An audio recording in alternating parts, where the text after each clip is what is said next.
Hey, Clemson family, very busy day in Clemson as the Tigers prepare to go to Texas. I guess the equipment at least is already there, but we've got a couple of commits coming to campus for 2025, and the second one just committed today out of the state of Indiana. We'll let you know more about that guy on defense, and a lot of you already know about the offensive commit earlier in the week. But first, we're going to talk about that Clemson defense and what they've got to do against the Longhorns in that playoff opener.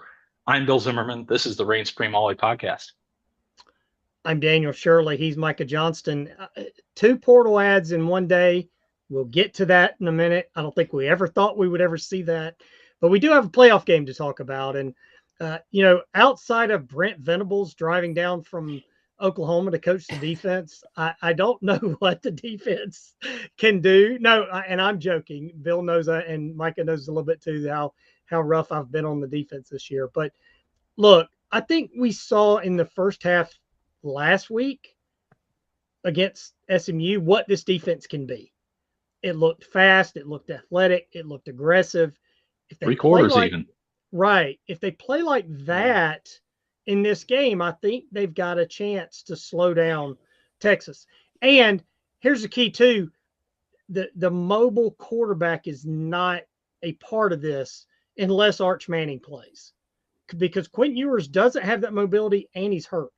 So that's going to be a big key for this defense. Playing smart, playing aggressive, playing fast, and hopefully we'll see that on Saturday. Yeah, I hope so too, big time. And I will say, you don't love getting the 12, but I think it's a really intriguing game. I'll let you guys, take the first swing at diagnosing the defense and what we might expect. But I'm just excited that we're, in the situation, and I'm excited to watch some more football. So I'll take whatever happens, honestly. Are we really talking about a Manning being the mobile quarterback option here? Well, his dad was. Don't forget about his dad. I mean, his granddad. I'm sorry. His granddad was, right? His grandfather had to be mobile, ran for his life when he was the New Orleans quarterback. So, yeah. Oh, man. Now, Cooper never played quarterback. He was a receiver. But Archie was one of the most mobile quarterbacks ever. But, yeah, you're right, Bill. It is funny to think of a Manning being a mobile quarterback.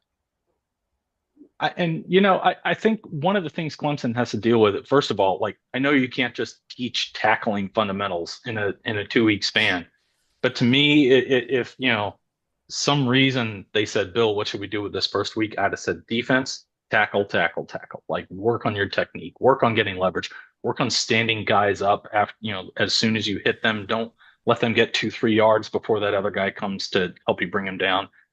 Don't look like you're just trying to catch your teammate after he runs out of bounds, for crying out loud. Like hit him hard. What's the old hit him again harder, right? That's what they need to do. But I think they do have to respect all options. I mean, I did mention briefly in the other episode, Texas against Florida, against Georgia. They have managed to get some guys just wide, bleeping open, and no one around, uncontested touchdowns practically, much like Wesco against SMU for that breakaway TD to get things going. They also have to pressure whichever quarterback is in there. They're going to have to contain, get in there and pressure. I think they did a fairly good job of taking Kevin Jennings out of his game in the first half against SMU.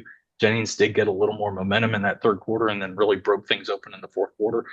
Clemson has to sort of bottle up that ability to say, hey, we're going to rattle you. We're going to take you out of your game. We're going to make some big plays that will prove costly for you and make you think twice the rest of the day. But they've got to maintain that for 4 quarters. And Texas, of course, has a pretty decent running game. I wouldn't say it's unstoppable, but they're gonna the Tigers defense is going to really have to be ready to keep that bottled up and force Texas to take to the air and then hopefully be rattled in the process. That's not much to ask, right? Yeah, it sounds simple, right? Just go do it. Look, they've played well on the road. This team, the whole team has played well on the road, and now this is a different animal. Playing at Pitt is different than playing at Texas, so they're going to have to be ready for that environment. It's a great environment, and they're going to have to be ready for it. But if they play smart and they play aggressive, and the offense doesn't put them in bad spots, they've got a chance to stay in this game. And then, Micah, they've got to turn Texas over, I think, a couple of times. That's been a big key for this team throughout this season. Get a couple of turnovers and don't turn the ball over yourself. That'll be a huge bonus for this defense if they're able to do that. Yeah. I mean, you took the words right out of my mouth. I think we're top 5 in the nation at the FBS level in turnovers, and I'm really intrigued to see if that trend can continue. It's been a huge boon for us. I mean, if you think about the beginning of that SMU game, that zany first quarter, I mean, a Yep. big part of those scores we had early was the short field on those turnovers. It was really important. So I'm interested to see if they can do that. I saw a little analysis on where we've been getting our turnovers on the field. I'm not going to claim to know how that really affects how Texas will lay things out, but it was some Texas football pundit, kind of positing that they should shift things over to the left side of the field because we get less turnovers over there. But then they also said that Avion Terrell has been a better defender on the left side lately, which I would agree with. I think he's been good. So I'm interested to see if he can keep up with their receivers. And also our run defense will be, I think all three of us probably mentioned that at some point this week. Run defense will be really important. I think we're giving up 150 rushing yards per game kind of on average. So we'll see how that plays out. Like you said, Bill, I don't think their run game is, it's not like they're throwing Ashton Genty at us, but I mean, it's also, you want to bottle up the run game, especially if Arch ends up playing. So I'm interested to see how all that stuff plays out, and hopefully they can kind of have a bounce back effort on defense after giving up the comeback a couple weeks ago. Do you guys expect to see the corners sitting back like they were? You bring up Terrell. I know Daniel and I were texting like, oh my gosh, they're hitting, 5, 6, 7, 8 yards whenever they want to. But they were containing, they were wrapping up, they're usually making tackles. Sometimes you're seeing some 10, 12 move the chain kind of passes, but really it was more that underneath stuff. Do you think we'll see that again as part of this sort of give a little bit, but don't give up everything? Or do you think they'll be a little more aggressive with the secondary? Possibly. What I hope we don't see is all out blitzing, right? I mean, I'm not a big fan of that. I know you have to blitz sometimes, but this isn't the Christian Wilkins Cleveland Furrow line where you didn't have to blitz. I mean, you have to blitz sometimes, but the way TJ Parker's playing, the way Peter Woods is playing, maybe blitz one linebacker, but I'm not a big fan of the 6-7 man blitz, and then giving up 3rd and 10 and getting a first down. So I'm also not a huge fan of the cornerbacks being 9 yards off the ball either. You know how I feel about that, Bill. You've gotten those texts during the game. So I'd like to see the corners be a little more aggressive, or the coaches be more aggressive with the corners. But I also trust Mike Reed. I think I trust Mike Reed as much as any coach on the staff, that he'll have his guys ready to play. And I expect that on Saturday. And although Texas's wide receivers are really good, really good. And Steve Sarkisian is one of the best offensive minds in the country of getting guys open, like you said earlier, Bill. Yeah. Once again, what a shocker, right? I agree with Daniel on this. I think I've been reading more about our blitz tendencies lately. We've tended to blitz a little more, from what I can tell. And I think that while that might work at times, I don't know how much. Like you said, I mean, we don't have the dominant defense that we once had. So especially on the defensive line, it might not work as well. And as far as the cornerbacks playing off the ball, I really don't know which way I feel about that. I'm intrigued to see what they do. I think I agree with you. I trust the coaching on that. But keeping the receivers, off the ball on one hand will avoid those the explosive plays that Bill talked about a minute ago that I think Texas is so prone to. But also, I feel like lately I've watched some of the highlights from Texas's recent games to kind of familiarize myself with them. A, they have great wide receivers, so it's kind of a bigger risk to give them that space. And B, when they're not getting explosive plays, they've kind of done a good job of like doing the whole Dinkin and Duncan thing, and that's how they've managed to move down the field against Georgia, from what I could tell. And a lot of their recent SEC schedule was kind of the same deal. Texas A&M was like that, so. You kind of run the risk of letting them move down the field in chunks if you play off the ball like that. But really, I mean, I think I would defer to the coaching the same way, because I'm not sure which way you do. It's like have kind of a pick your poison situation. So we'll see what happens. Yeah, and it may be a mix of a little bit of everything. And certainly the safeties are going to be important. I think it was Larry Williams at TigerIllustrated.com who said Texas is really good at hitting that underneath stuff and over the middle. And that's kind of Yeah. when you Mhm. blitz, that's where you're going to have gaps. Is that going to mean that Sammy Brown is less of a factor in this game? One of the best tacklers on that defense, and you hate to see him have to come off the field for any reason. So Yeah. maybe Goodwin gets creative, puts on the chef's hat and cooks something up where he can keep Sammy Brown on the field without feeling that kind of liability. It's going to be a real cat and mouse game, and I'm very eager. I want to be optimistic. I'm very eager to see how Clemson comes out and takes on Quinn Ewers in that Texas offense. And some of it may come down to Ewers' health. Is it easy to contain him if that ankle is still hurting? Is it easy to rattle him and get him off target? A little inaccurate, but maybe not so much that they decide to turn to Arch Manning. I mean, it's going to be really fascinating to see how both coaches react on the field. YouTube.com/Clemson kickoff. We talked a lot more about the Clemson offense versus the Texas defense in our previous episode, so please be sure to go check that out. And then hit subscribe, hit like, give us some comments. Most importantly of all, tell us what you're thinking. We're starting to get some good conversation going on in the comments section on the last couple of episodes, so definitely jump in there with us. Let's get into some additional help coming down the road. I wish Will Heldt could reclassify for this game and put him Yeah, on no jet to kidding. Austin and get him out on the field. All hands on deck, but he will be playing for Clemson next year. He is defensive end out of Purdue. I actually saw Purdue play this year in person up in Wisconsin, and I do remember that 15 kind of being real active and energetic all over the field, making some plays. They really had Wisconsin kind of stumbling a little bit out of the gate for the first quarter and a half, I would say, and that was one of those numbers I recognized. So not that I could hear his name over the Camp Randall crowd that was very energized. I was really happy to finally be taking a game, and there were some friends. Heldt is 6'6", 265. He will be a rising junior, and we will get into the take on the other side of the ball, but this is Wes Goodwin's first chance to really take someone out of the transfer portal and have them make a meaningful impact for the Tigers moving forward next year. Hey, how about ESPN has to retire the Dabo crossed arms standing outside the portal, guarding the portal graphic, right? I mean, that's gone forever. And, Bill, how many times have I said to you, I just wish they would sign one or two impact guys so all that narrative would go away. And right. Here we are. They've signed a couple of impact guys. We'll see what the impact is, but this is a position of need. We talked about this, that they needed a defensive end. The line is a little thin, and it happens. Guys don't commit. I mean, guys commit and they back out, sign somewhere else. Dabo Swinney mentioned that last night during his news conference with the local media. That's why they went after a guy in the portal. They had two receivers go in the portal, so they've got to grab somebody in the portal. And Dabo has said many times when they need help, they will do it. Well, here we are. It just seems like it took a little bit longer than most fans would have liked. But I think this is a big impact guy. I really do. This big guy, right? I mean, he's not a Vic Beasley kind of defensive end. He's a big, strong defensive end. And Vic Beasley had a great career at Clemson, but he was a pass rusher.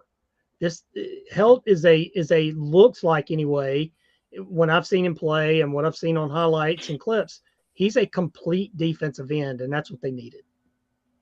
Yeah, big time.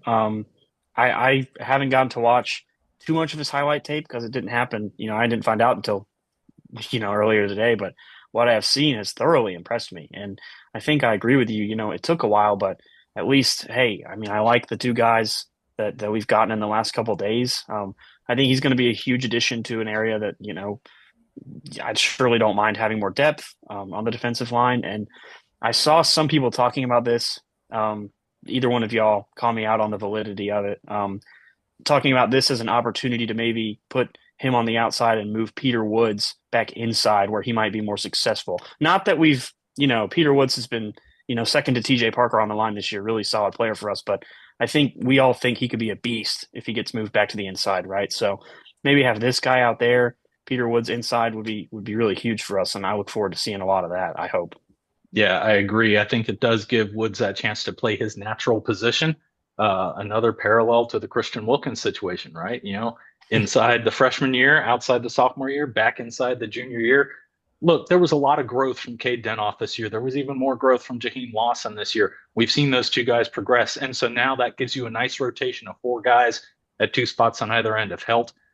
If he can Heldt up his own, you've got Lawson, you've got certainly Parker, who's just all world and might well be in his final season next year. And then Denoff again coming through as he has. Heldt with 56 tackles last year, excuse me, a scoop and score, 10 tackles for loss with 5 sacks.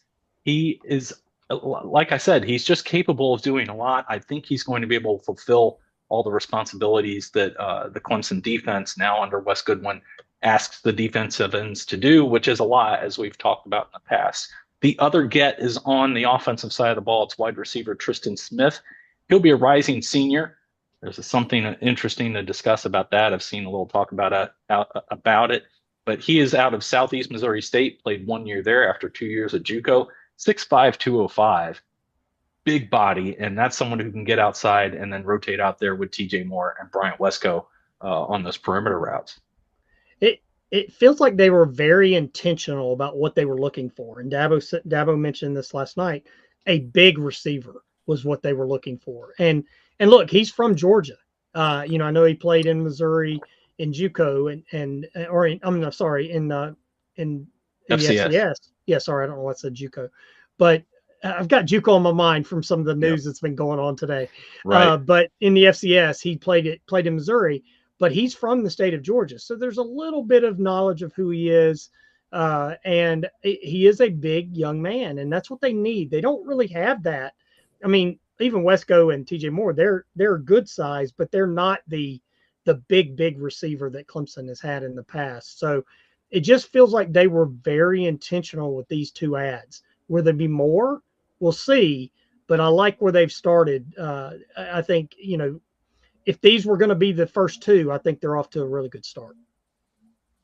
Yeah. The big receiver thing kind of looms true. I watch as many of the games as I can with my dad, and the two things he says all the time are like, first thing is arm tackles, which goes back to what we talked about with the defense. Says that a lot, but he also will occasionally say something like, our receivers seem kind of smaller than they used to be, and I kind of agree with him on that. And I think, like you said, they were intentional, about grabbing this guy. And another fit I know it's kind of cliche. I kind of like the culture fit. I read Grace Rayner's story about how he was flying all over the place, once he joined the portal, and he flew into Georgia. He flew into Atlanta at like 2 a.m. and drove up to Clemson, and then got in there for a practice pre-playoff. And like the second he got in there and kind of saw the atmosphere inside the locker room, he was like, I have to be a part of this. This is where I'm going. Like, he just made his mind up. And, a guy who overcame, kind of his own stumbles early. At least that's what I've heard him say in articles, and then kind of built his way up here. I think he could be a really solid addition. And like you said, I think pretty intentional by Dabo to get a guy like that who wants to come in and work pretty hard. So, obviously I don't have insight to the locker room or anything like that, but on the surface, it looks like he could be a pretty solid addition from that standpoint as well. Yep. 76 catches for 934 yards and 6 TDs last season at Southeast Missouri State. Also a rushing touchdown. I don't know that they will really use a 6'5" guy like that at Clemson, and especially since there are two smaller freshmen coming in on the class of 2025 with Marquise Henderson and Juju Preston. Preston looking very slim on film at the Clemson practices this week, so he may end up with a redshirt year, adding some muscle. You also have Tink Kelly, don't forget, coming up. He's yet to really make a big impact. Another undersized guy. He's shown quickness when he has gotten on the field, looks effective, and so this may be his chance to move up a little bit with Troy Stellato and Noble Johnson leaving the program. So you do bring in one guy in Smith to replace him. I don't know that the need is as urgent to say, hey, have him meet us in Texas like we wish we could do with Heldt on the defensive side of the ball, although it certainly wouldn't hurt. And then I did really enjoy that piece. I read it as well by Grace, who's been on the show with us a time or two. Just wonderful detail on Smith, who he is and how he went about his process. And I'm sure we'll see those details start to emerge around Heldt as well. what does this mean now for Clemson on the recruiting trail is my question. I don't think they're taking so many guys, well, at least not at this point, that it's going to hurt them on the high school recruiting trail significantly, especially when you look at Florida State and they're taking, 20 transfers a year and it doesn't even work and they go 2-10, but they still pulled in somehow a high school class that was rated higher than Clemson's in the past, well, at least in the early signing day period. I know that Dabo's whole pitch has been, hey, you come here, we're going to develop you. If you don't flip the switch until that fifth year, after a red shirt and 3 other seasons of being here, and you turn it on that final year, we'll get you on the field. They've done that with Justin Maskell. They've done that with Mark Fields. They've worked guys like that into the rotation. DeAndre Overton, Cornell Powell, 2 more guys who have been like that, who really emerged in that fifth year senior role. It also, though, I think if there's any concern about the high school impact, I think that gets offset in large part by the fact that now you may see some transfer portal guys taking Clemson more seriously and adding them to their list and being willing to go through the process with Dabo Swinney and the coaches that maybe is a little more elaborate. They seem less prone to tampering before a guy hits the portal. I'd love to see where Patrick Payton ends up, having declared pretty late out of Florida State to hit the portal. I wonder who threw cash at him. Is it going to be Texas A&M, who Clemson reportedly beat out to get Will Heldt? You never know, but the more guys who start doing this and coming to Clemson through the portal, I think it raises the odds of being able to get more guys as this offseason goes along and in future seasons. Yeah, I don't think it hurts them in high school recruiting because they're not going to be the 10, 12 portal guys.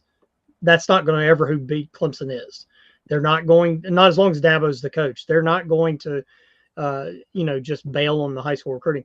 And Bill, they wouldn't have done this if Troy Stellato and Noble Johnson hadn't left, and if the defensive end had not decommitted, in the recruiting class. Dabo even said this last night. So, look, if Troy Stellato had stayed, they would have continued to build Troy Stellato. And we've seen what he has become. And there was even a chance for him to be even more.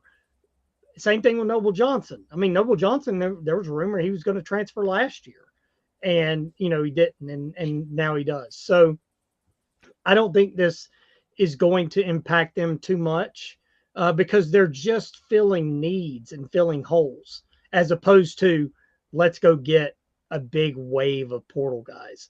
And I think the jury's still out on that, what that does long term to a program. How will that work or not? I think we've got to go through this for 4 or 5 more years to see what the end result of that will be. Yeah, I would agree with that. The kind of image that Dabo's created, I don't think there's any way he kind of backtracks on his own thing and just kind of fully does the whole, like you were saying, Bill, the whole Florida State portal thing. I would be shocked if that happened. Yeah. But I do think this could kind of be really a magical combo. I don't have insight into those high school prospects that decommitted this year, that we were all kind of, at least I was kind of surprised to see that. It's, more people that have decommitted than I remember Clemson having in recent years. But I get the feeling that part of that was kind of because almost we had, everyone was kind of doing the whole, we never used the transfer portal thing. And there was a lot of dialogue about Dabo maybe not necessarily being the same coach he was when he, turned us into a juggernaut.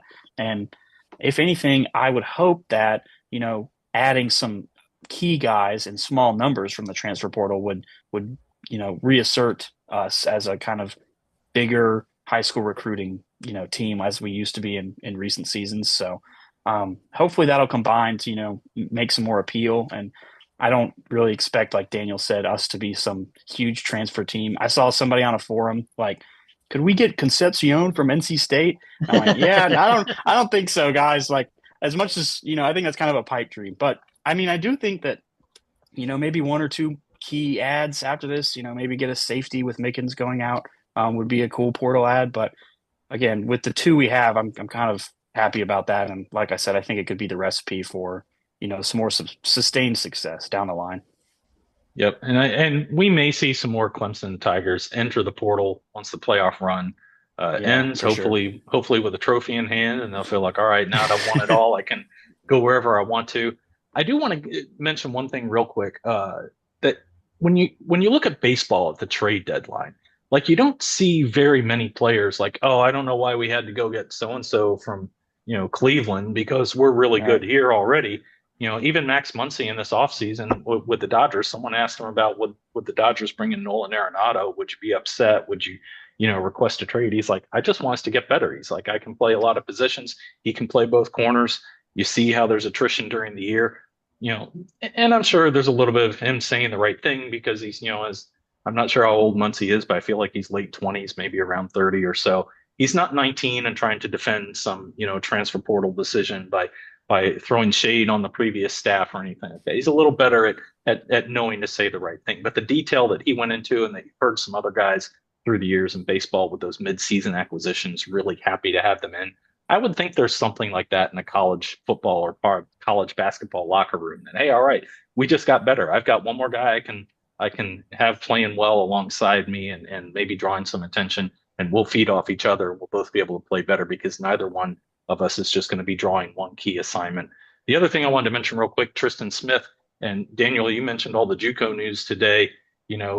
He played 2 years in JUCO before Southeast Missouri State. We saw Vanderbilt's quarterback Pavia get the temporary injunction. Now that's not a court ruling, but as of right now, he is not done playing college football. He's allowed to play another year. We'll see how the actual court case goes, but that is something that could affect Tristan Smith's standing at Clemson. He might not just be a one and done guy. We'll see how those rules unfold. Yeah. Have you heard any other talk about that, Daniel or Micah? I've heard a lot of talk. Yeah. Same. Yeah. We'll see what it means. I don't know that we know what it means, right? I don't think the NCAA knows what it means. Yeah. And at some point, do we want a bunch of 28, 29-year-old guys playing college football? And have no ties to the universities? We've got to, some of this has got to slow down and stop. But when that is, I have no idea. I'm never for limiting the options for players because I think that's a great thing that we've seen the past couple of years. But it's got to get figured out so we can get some of this stuff settled down and have some normalcy of college football. Yeah, that's about the gist of what I've seen. I mean, I saw Steve Sarkisian didn't take too kindly to Pavia's to his eligibility. I think Sark did the same thing. Like when he played, he was JUCO and then he moved up and had only so many years of eligibility. So he pulled the whole, if I didn't get to do it, then like why should you type of thing. Which I guess I understand that to some extent. And then he made the same point as Daniel, which is actually kind of a good point about, we can't have a bunch of 28 and 29-year-olds, kind of taking up a spot from a younger player and not having a connection to the school. I do agree that that's probably a net negative. But it was interesting to hear Sarkisian talk about it just from a coaching perspective. We'll see how it develops though. Other than that, I really don't know much about it. So. Well, maybe he just put Vanderbilt on the Clemson bandwagon for at least Yeah. for at least maybe 3.5, 4 right. hours this weekend. Who knows? We'll find Right. out. We'll take all the nerds. Give them to us. As a nerd, I say that. No offense, Vanderbilt. Same here. Well, that just about does it. We are on social media at Clemson Kickoff, Twitter, Instagram, Blue Sky. Any closing thoughts? We have about 90 seconds left. Does anybody want to go out on a limb with a prediction for Saturday? Go ahead, Micah. No. Oh, dude, dude, you're looking at the wrong guy. Yeah, not me. You go ahead. I think it's a one-score game in the fourth quarter, and the Tigers have a chance. And if they make the plays, they've got a chance. But they got to stay out of their own way. And as Garrett Riley said, keep their foot on the gas offensively. There you go. Yeah. And we saw them not make that final play against the team down I-26, but then the next week we saw them make that final play against SMU, neutral site.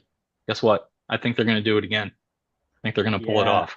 We'll see how it goes. And what I would love to see is the defense close it out and really gain some momentum this time. So, you think back to some of those Florida State games that have come down to one very key defensive stop in the closing minutes. I would love to see that and see them galvanize around that. So I will admit that is not wearing my journalist hat. That is wearing my alum hat. So I'm a little biased. We're a 2-score underdog, Clemson is. So we'll see how that goes. But make sure you jump in on that game. I'm sure you have your plans. It's on TNT, 4 o'clock Eastern. Don't forget, it's kind of a funny place to watch college football. It'll be an ESPN crew, so it'll be familiar voices. Until our next episode, which will probably be after the game into the week, I'm Bill Zimmerman. I'm Daniel Shirley. He's Micah Johnston. Go Tigers.